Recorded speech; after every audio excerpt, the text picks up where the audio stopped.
doing poetry, and I normally don't talk about the books that I'm in, but I figured every time I come here I'm going to bring a different book and read from it.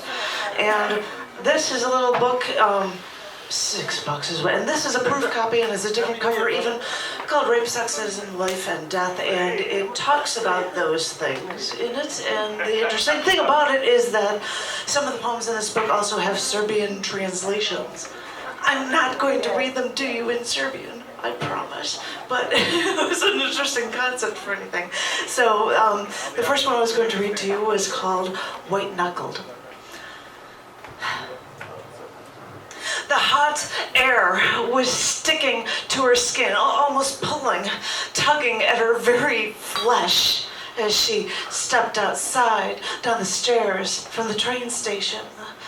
Just then a breeze, hot and sticky, hit her in just the wrong way, brushed against her lower neck, and she felt his breath again. Not his breath when he raped her, but his stench. Hot, rank, when he was just close to her. Her breath quickened, like the catch. She was trying to just catch her breath. And she thought of when she tried to catch her breath when she has just stopped crying. All of the emotion is there and not going away. She walked to the bottom of the stairs, railing white-knuckled by the small, tender hands, the hands of a child. And that 90-degree breeze suddenly gave her a chill. They say when you get a chill, it means a goose walked over your grave. But she knows better.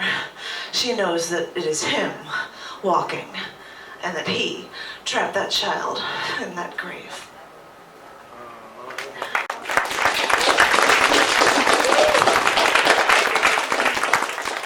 Emotional stuff. This is another one on that same theme. That rape, sexism versus life and death issue, I guess. This is called Woman's Very Existence. And it actually starts with a quote from Robert Lamb from 1976 from an essay. Rape is neither a sex crime nor a crime of passion. It is not an isolated, brutal crime against women. It is an attack by men on women's bodies, on women's feelings, on women's very existence. I still have to take showers a lot. I know, every once in a while, no matter how clean I am to the rest of the world, I have to go and take a shower. I lock all the doors, I close the shades, my windows. I put a towel over the bathroom mirror. I then walk and I turn off the water and I turn it on so that it's piping hot, so that steam is billowing out of the bathtub. I finally undress, open the curtain, put my foot in, burn my foot with the water. I wish I could hold my foot there just a little longer. I turn down the water, wait for it to cool down, and then step in. I first put my head under that shower head and just hold it there for a while. Catch my breath. Get the soap. Start scrubbing. I use the soap first, and then I get the bath brush. Scrub off a layer of skin. I know this makes no sense, but I have to keep scrubbing. My skin is red from the heat, from the scrubbing. I know I'm not getting rid of it. I'm not getting it off. It's deep down there. The molecules are embedded deep inside of me, and I have to rip off my skin, pull out my organs before it goes away. But for now, all I can do is take showers.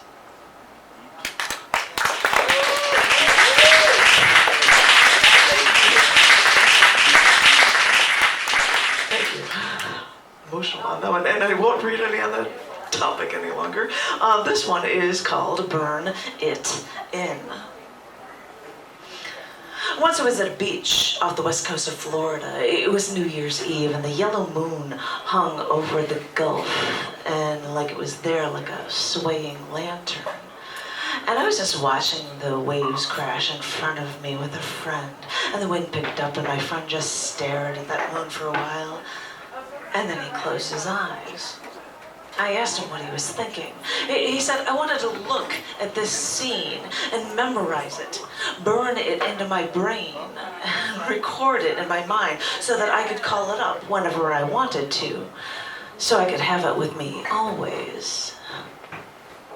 I too have my recorders. I burn these things into my brain. I burn these things onto pages. I pick and choose what needs to be said, what needs to be recorded.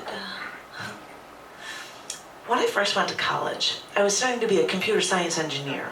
I wanted to make a ton of money. I wanted to beat everyone else, because burned into my brain were the taunts of the kids who were in cliques so that others could do the thinking for them. Because burned into my brain were the evenings of the high school dances that I never went to. Because burned into my brain were all those people I knew I was better than, who thought they were better than me. So, well, yeah, I hated what I was doing, what I saw all around me, but I hated all the pain that people were putting each other through. And all of these memories just kept haunting me. So in my spare time, to keep me sane, to keep me alive, I wrote down the things I could not say. That is what I did to keep together. That is how I recorded things. When I looked around me and I saw friends raping my friends, I wrote, I burned these things onto pages. And yes, I have this recorded. I have all of this recorded. What did you think I was doing when I was stuffing handwritten notes into my pockets or typing long hours in the night? You know, in my spare time, and when I'd be sitting there, all of my friends would be going off to do things, and I would sit in the corner of a cafe scribbling into a notebook. I would be sitting at the computer lab, slamming my hands, my fingers against that keyboard, because there were too many injustices in the world, too many injustices that I had witnessed, and too many people who had wronged me, and I had a lot of work to do. There had to be a record of what you had done. Did you think your crimes would go unpunished? Did you think that you could just come back, slap me on the back with a friendly hello, and think that I wouldn't remember? Well, you see, that's what I have my poems for, so that there'd always be a record of what you had done. Yeah, I have defiled many pages in your honor, you who swung your battle axe high above your head and thought that no one would remember in the end. Well, I made a point to remember. Yes, I have defiled many pages. And have you defiled many women? You who rapes my friends? You who rapes my sisters? You who rapes me? Is that what makes you a strong man? You want to know why I do the things I do? I had to record these things so that there would always be a record, and that is what would keep me together. When people were dying, these writings kept me together.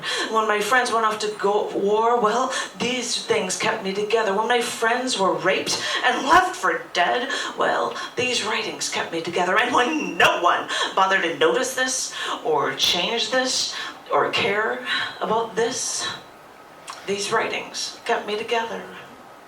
I need to record these things to remind myself of where I came from. I need to record these things to remind myself that there are things to value and things to hate. I need to record these things to remind myself that there are things worth fighting for, worth dying for.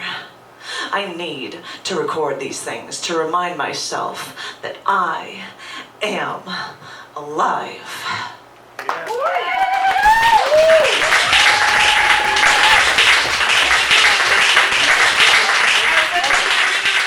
I'm an editor of a literary magazine, cc&d magazine. And if anybody wanted to submit things, they could. I do. Then Janet Kuypers, if you know how to spell my name, cc&d at scars.tv is it too. But I'm going to read a really, really short poem, because here somebody said that nobody reads love poems. This is what happens when poets write love poems, because this is from cc&d magazine, and this is called Ever Leave Me. And this is for you. If death ever consumed you, if your soul were ever to leave, if there was something out there insidious enough, evil enough to snuff you out from this earth, to force us to go on without you, well, what would I do? As you departed, I would hold you until your heart stopped beating. And then I would hold you tighter until your brain no longer functioned. Because I would want your thinking mind to know that I would hold you fiercely and never let you go.